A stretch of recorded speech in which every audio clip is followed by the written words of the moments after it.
வாழ்க்கையில் இறைவன் தந்த பறக்கத்தினு தெரியுமா? உங்களோட உடைமைகள் தான். கை, கால், கண், மூக்கு, வாய். அல்ஹம்துலில்லாஹ், எல்லாத்தையும் அல்லாஹ் நமக்கு அழகான முறைக்கு தந்திருக்கிறான். நம்ம வாழ்க்கையில் சரியான ஒரு தேர்வை முயற்சி செஞ்சு எடுக்கணும். நம்மளோட தேர்வு பிழைச்சா அடுத்த முயற்சிகளை மனசு விடாமல் பண்ணிகிட்டே இருக்கணும். ஏதோ ஒரு இடத்துல நமக்குரியது இன்ஷா அல்லாஹ் நிச்சயமாக கிடைக்கும். அல்லாஹ் ஒருபோது நம்மளை கைவிட மாட்டோம். சோதனைகள் மனிதர்களுக்கு வரதான். நபிநாயகம் ஸல்லல்லாஹு அலைஹி வஸல்லம் அவர்களுக்கு சமுதாயம் கற்களால் எறிஞ்சி குப்பையில் கொட்டி வாரி வழங்கின சமுதாயம் நம்மளை மட்டும் விதிவிலக்கு விட்டுருமா? எல்லோரும் அனுபவிச்சு தான் ஆகணும் சோதனைகளில். சும்மாவெல்லாம் சொர்க்கம் போக முடியாது. உலகத்தில் அனுபவிக்க வேண்டிய விஷயங்கள் நிறைய இருக்குது. தான் உத்தமன் என்ற ஒரு எண்ணத்தில் வாழ்கிறவனுக்கும், தான் தவறு இழைத்ததை நினைத்து பாவமன்னிப்பு கேட்டு வாழ்கிறவனுக்கும், தவறு செய்யாமல் தவறு என்ற அடிப்படையில் மற்ற மனிதர்களால் பலி சுமத்தப்பட்டு மனக்கவலையில் வாழ்கிற மனுஷனுக்கும் எல்லோரும் ஓரொரு முறையில் பாதிக்கப்படுவாங்க. மனிதர்கள் என்றாலே அப்படித்தான். நம்ம யாரை சரியான முறைக்கு எடுத்துக்கொள்ள முடியும்? அதனால் வெள்ளிக்கிழமை நாத்து இன்ஷா அல்லாஹ் எல்லாருடைய கஷ்டங்களையும் நிவர்த்தி செஞ்சு வச்சு எல்லாருக்கும் நல்ல உள்ளங்களையும் நல்ல எண்ணங்களையும் சிறந்த செயல்களையும் சிறந்த சிந்தனைகளையும் கொடுக்கறதுக்கு அல்லாஹ் உதவி செய்யட்டும். மனிதர்கள் ரொம்ப பயங்கரமானவர்கள். ஹதீஸில் சொல்கிற மாதிரி உண்மையிலே மனிதர்கள் பயங்கரமானவர்கள் தான். நல்லதையும் செய்வாங்க, கெட்டதையும் செய்வாங்க. அல்ஹம்துலில்லாஹ், அல்லாஹ் போதுமானவன். படைத்த இறைவன் இந்த உலகத்தில் அறியாத விடயங்களையா படைக்கப்பட்ட மனிதர்கள் நீங்கள் அறிந்திருப்பீர்கள். அவ்வளோதான், ஷோர்ட்டான விஷயம். வேறு ஒன்றும் பெருசாக சொல்கிறதுக்கு இல்லை. காகிதம் அது உண்மையிலே அது ஒரு ஃபித்னா. காசி பணம் இருக்குதானே, அது பயங்கரமான ஃபித்னா. அது பணம் வாரத்துக்கு முன்னாடி நம்மளிடம் இருந்த இஹ்லாஸ், தொழுகை, அமைதியான விஷயங்கள் பணம் வந்ததுக்கு அப்புறம் நிறைய மாற்றங்களை கொண்டு வரும். நாமளாக இருக்கிற வரைக்கும் நம்மளை சக மனிதர்களால் மாத்திரமில்லை, பணத்தால் மாத்திரமில்லை, சொத்துக்களால் மாத்திரமில்லை, எதுனாலையும் நம்மளை உடைக்க முடியாது. இதுதான் நாம் ஒரு காலமாக பழைய விஷயங்களை மறந்துடக்கூடாது. எல்லாம் வரும், வாழ்க்கையில் எல்லாம் வரும். உலகத்தில் பிறந்துட்டோம்னு சொன்னாலே அழுகதான். மரணம் வரைக்கும் அழுகதான், மரணித்தும் அழுகதான். உலக வாழ்க்கை அப்படித்தான். அவ்வளோதான் விஷயம்.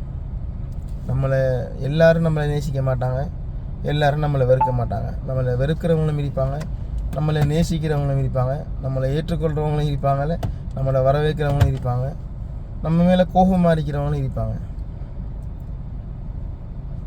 நம்ம எது செஞ்சாலும் பிடிக்கிறவங்களும் இருப்பாங்க, நம்ம எது செஞ்சாலும் நம்மளை கமெண்ட் பண்ணுறவங்களும் இருப்பாங்க, நம்ம எது செஞ்சாலும் நம்மளை வெறுக்கிறவங்களும் இருப்பாங்க.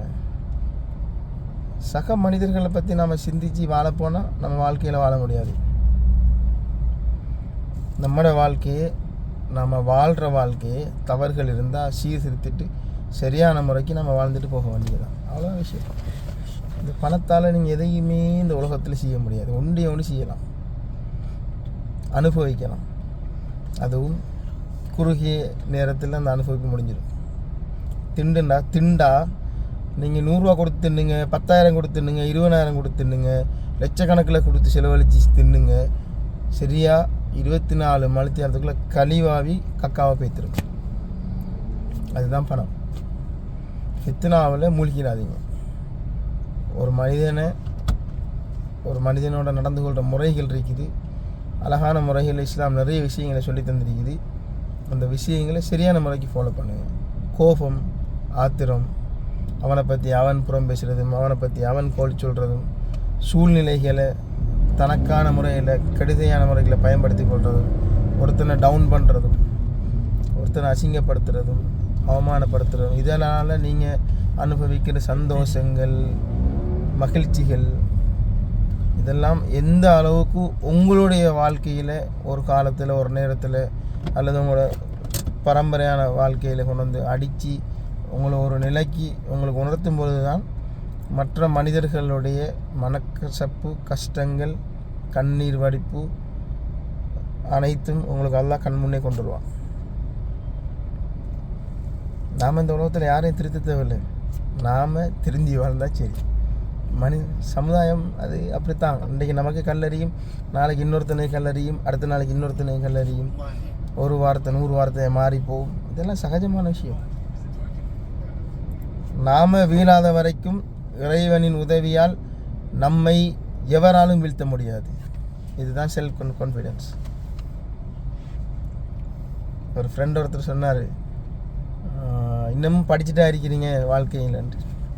ஒரு நஷ்டங்களும், ஒரு கஷ்டங்களும், ஒவ்வொரு இழப்புகளும், ஒவ்வொரு புதிய வரவுகளும், பணக்காரனாகினாலும் நமக்கு படிப்பினை தான், நஷ்டம் அடைஞ்சாலும் படிப்பினை தான், கஷ்டம் வந்தாலும் படிப்பினை தான், அவமானம் வந்தாலும் படிப்பினை தான், நம்மளை ஒருத்தனை ஏமாத்தினாலும் படிப்பினை தான், நாம் இன்னொருத்தனை ஏமாத்தினு சமுதாயம் கதைகள் சொன்னாலும் படிப்பினை தான். எல்லாமே ஒரு படிப்பினை தான். வாழ்க்கையில் படித்து தான் நீங்கள் தேர முடியும். செட் ஆகுறேன்னு சொன்னால் என்ன நினச்சிட்டு இருக்கிறீங்க? கோடிக்கணக்கான சொத்தை உழைச்சிட்டு வீட்டில் உட்காந்துட்டு கடை ஒன்று திறந்துட்டு உட்காந்தா செட் ஆகிட்டு நடத்தமா? அல்ஹம்துலில்லாஹ். வாழ்க்கையில் நிறைய அனுபவிச்சிருக்கிறேன் பணத்தை. செட் ஆகிறேன்னு அது இல்லை. நீங்கள் மவுத்து வரைக்கும் ஒரே சீரான வழியில், பாதையில் தராசிரிக்கிற மாதிரி 2 பக்கமும் சரியாக இருந்தால் தான் உங்களோட வாழ்க்கை செட்டு. நீங்களாக முடிவு எடுத்துடாதீங்க, தவறான முடிவு அது. வெளிநாட்டுக்கே வாழ்க்கையில் போகக்கூடாதுன்ற முடிவு எடுத்து தான் ஸ்ரீலங்காவில் கால் வச்சேன். அல்ஹம்துலில்லாஹ். நிறைய பாடங்களை அல்லாஹ் எனக்கு தந்து கற்பிச்சு மறுபடியும் என்னுடைய வெளிநாட்டுக்கு திருப்பியும் வர வச்சு இந்த வெளிநாட்டில் இப்போ 2 வருஷமாக போகுது, 2 இயர்ஸ் ஆக போகுது. இந்த 2 வருஷத்துக்குள்ளேயும் ஜாப் ஆப்பர்ச்சுனிட்டிஸ், நிறைய கஷ்டங்கள், சேலரி போதாமல் கிடைக்கிறதில்ல, ஜாப் லாஸ்ட், நம்மளோட உறவுகளை நம்பி சில தொழில்கள் மூலமாக வந்து அதில் நஷ்டம், பொய், ஏமாற்றம் எல்லாத்தையும் தலையில் போட்டுக்கொண்டு முடிஞ்ச வரைக்கும் எல்லாரையும் நமக்கு திருப்திப்படுத்த முடியாது. என்னால் முடிஞ்சது எதுவோ அதை கொடுத்துட்டு இருக்கிறோம். அல்லாஹ் இந்த வெள்ளிக்கிழமை நாத்து இன்ஷா அல்லாஹ் அந்த போதிய வருமானத்தை ஒரே நாளில் தந்தால் ஒரே நாளையில் அனைவருடைய பிரச்சனையும் முடிப்பேன். இது என்னுடைய நியத்து. இந்த ஸ்ரீலங்கா நம்பர் இப்போ வரைக்கும் ஒர்க் பண்ணிட்டு தான் இருக்குது. நம்பர் மாற்றணும்ன்ற அவசியமும் இல்லை. நம்ம வெளிநாட்டுக்கு வந்தது நாடை விட்டு ஓடி வரையும் இல்லை. நம்முடைய கஷ்டங்களை முடிக்கணும், நமக்கு கொடுக்குறவங்களோட பிரச்சனையை கொடுத்து முடிக்கணும், நம்மளும் நம்மளோட வாழ்க்கையிலே செட் ஆகணும் என்ற ஒரு காரணத்தை தான் வெளிநாட்டுக்கு வந்திருக்கிறோம். ஆனால் சக மனிதர்கள், சமுதாயத்தில் உள்ள சக மனிதர்கள், புதிய பணக்காரர்கள் வார்த்தைகளாலும் வசனங்களாலும் சோசியல் மீடியாவிலையும் அவர்களால் என்னென்ன முடியுமோ எல்லாம் செஞ்சு பார்த்தார்கள், கலைச்சி வைத்தார்கள். அல்லாஹ் போதுமானவன். அல்ஹம்துலில்லாஹ். நாம் எப்படி என்று நமக்கு தெரிஞ்சால் போதும். படைச்ச இறைவனுக்கு உங்களை தெரியும். எல்லாம் பேசுவாங்க தான், எல்லாம் செய்வாங்க, கவலைப்படாதீங்க. அல்லாஹ் நினச்சா ஒரு செகண்டில் இன்ஷா அல்லாஹ் உங்களோட வாழ்க்கை மாற்றுவான். இது என்னுடைய நியத்து. அப்படி ஒரு நாள், அப்படி ஒரு தருணம் எனக்கு வருமென்று தான் இப்போ வரைக்கும் முயற்சி செஞ்சுட்டே இருக்கிறேன். ஹை லெவலுக்கு போகணும். ஒவ்வொரு டைம்லையும் புதிய இன்டர்வியூகள் அட்டன் பண்ணணும், புதிய கம்பெனியில் கால் பதிக்கணும், அந்த பொசிஷன் அப்கிரேட் ஆகணும் என்று நான் ட்ரை பண்ணிட்டு தான் இருப்பேன். வெப்சைட் ஆல்வேஸ் ஃப்ரீயாக தான் கிடைக்கிது. நம்ம யாருக்கும் காசு கொடுக்கணுன்ற விஷயம் இல்லை. நம்மகிட்ட திறமை இருக்குது. சிவியை அழகான முறைக்கு க்ரியேட் பண்ணணும், கம்பெனிகளில் ஃபைண்ட் அவுட் பண்ணுற முறைகளை தெரிஞ்சிருக்கணும், வேலையை தேடணும். கையில் காசு இல்லைன்னு கவலைப்படாதீங்க. இன்ஷா அல்லாஹ் யாரோ ஒருத்தர் உதவி செய்யலைன்றாலும் யாரோ ஒருத்தர் உதவி செய்வாங்க நிச்சயமாக. புரியுதா? மனிதர்கள் எல்லாரும் நமக்கு உதவுவாங்க, எல்லாரும் நம்மளை நேசிப்பாங்க, எல்லாரும் அப்படின்னு நினைக்காதீங்க. அல்லாஹ் ஒருத்தன் இன்ஷா அல்லாஹ் நிச்சயமாக அவங்களுக்கு உதவி செய்வான். அல்லாஹ் ஒரு போதும் கைவிட மாட்டான். இன்ஷா அல்லாஹ் மனக்கவலைகளை விட்டுருங்க, தொழுங்க, துவா செய்யுங்க. நிறைய நேரங்களில் தொழுகை மிஸ் ஆகும், நிறைய நேரங்களில் தொழுகை படும். நிறைய நேரங்களில் அழுதிருக்கிறேன். கவலைகள் எல்லாமே இருக்குது. உலக வாழ்க்கை நமக்கு 24 மணித்தியாலம் மாதிரி 24 மணித்தியாலமும் 24 வடிவத்தில் நமக்கு பிரச்சனைகளை கொண்டு வரும், சந்தோஷத்தை கொண்டு வரும், கவலையை கொண்டு வரும், கண்ணீரை கொண்டு வரும், எல்லாம் வரும். அனைத்தையும் கடந்து போவது தான் வாழ்க்கை. இதுவும் கடந்து போகும், எதுவும் கடந்து போகும். இன்ஷா அல்லாஹ். அல்லாஹ் நல்ல ஒரு லைஃப்பையும் நல்ல ஒரு ஆப்பர்ச்சுனிட்டியையும் நல்ல ஒரு எதிர்காலத்தையும் சகலவிதமான பிரச்சனைகளையும் இன்ஷா அல்லாஹ் முடிக்கிறதுக்கு உதவி செய்வான்.